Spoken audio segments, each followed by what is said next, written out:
The one who repents, who has faith unshaken by the darkness of the world, and roasts not, nor gloats over the misfortunes of the weak, but takes delight in the Maker's law and creations. Boasts. It's boasts, sister, not roasts. She shall know the peace of the Maker's benediction. The light shall lead her safely through the paths of this world and into the next. Peace, sister, peace. She shall know the peace of the Maker's benediction.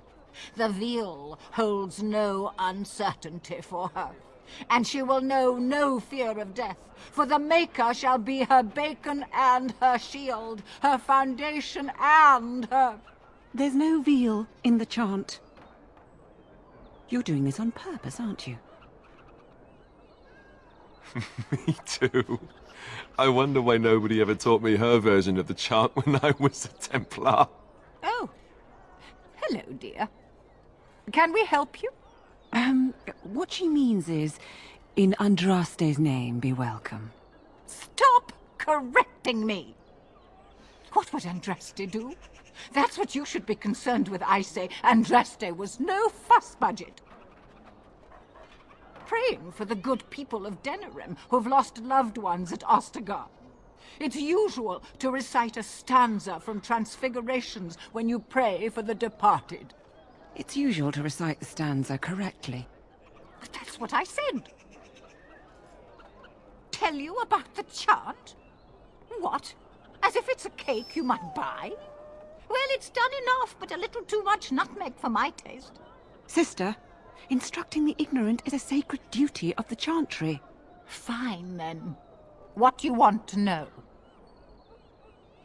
It's the 10th stanza from the Transfigurations. Lovely canticle, that one. Oh, you should have heard Brother Caedmon sing it, though. He had a voice like a bucket full of toads.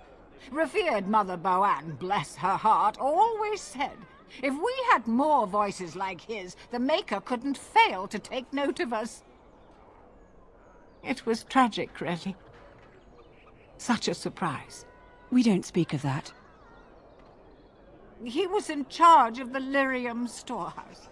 It wasn't good for him, you see. He took off all his clothes in the middle of the chant one summer day and ran into the street. He tripped and fell into the vat of elderberry wine for the feast and drowned.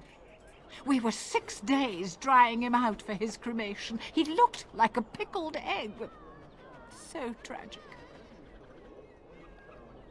Oh, there are some very stirring canticles about doom and wrath.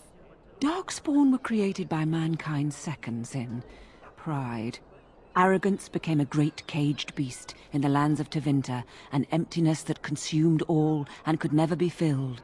To satisfy its hunger, the mage lords assaulted the Golden City, heart of all creation, to take the Maker's power for themselves. Why does no one ever sing the good stanzas during chantry services anymore? They speak them. It's called the chant of light, not the speech of light. Sister, would you kindly stop messing up the chant? See how you like being interrupted.